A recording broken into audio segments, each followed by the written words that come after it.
Hello, my name is Joseph Sokolovic, Vice Chair of the Bridgeport Board of Education. Today I am once again speaking as an individual, not as a board member. Thank you for listening.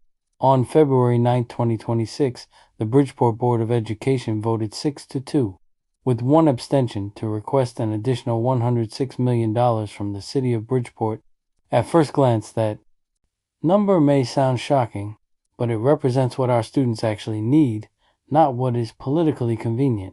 The amount the city ultimately provides depends on how much additional funding comes from the state, because state education dollars flow through the city budget. Still, any honest request must reflect the full scope of what has been taken away from our schools over the past decade. Since 2015, Bridgeport students have endured a slow and devastating disinvestment in their future.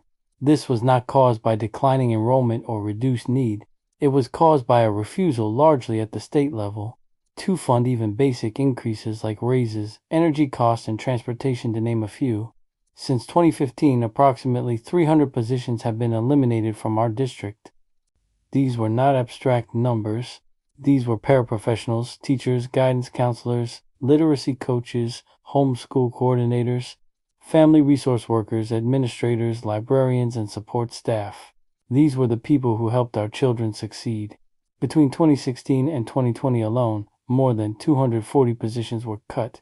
Every year brought another loss. These are not extras. They are the supports that wealthier districts rely on every day.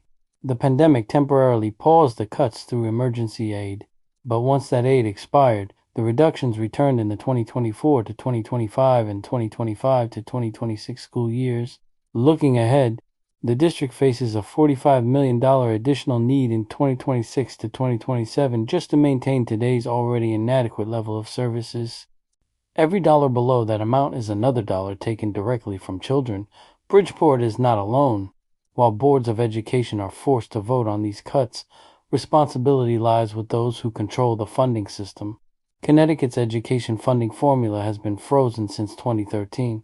It does not keep pace with rising costs, and it locks in inequality. Bridgeport students and other urban districts who are predominantly Black, brown, low-income, multilingual, and special education learners, as well as many rural poverty districts, deserve the same investment as every child in Connecticut. Until the formula is fixed, this cycle of cuts will continue to impact the future of our most vulnerable students. You can help. Watch board meetings. Follow advocacy updates. Visit cga.court.gov, find your state representatives, and call them. Learn how to testify on legislation. The first opportunity this session is February 17th, and registration is required. Tell state leaders that the foundation amount must change. $16,500 to address inflation losses, $17,000 to close the racial funding gap, and $18,600 to better reflect the true cost of educating a child. When we fight together, we win. My name is Joseph Sokolovic. I am not speaking as vice chair. These opinions are my own. The facts belong to everyone.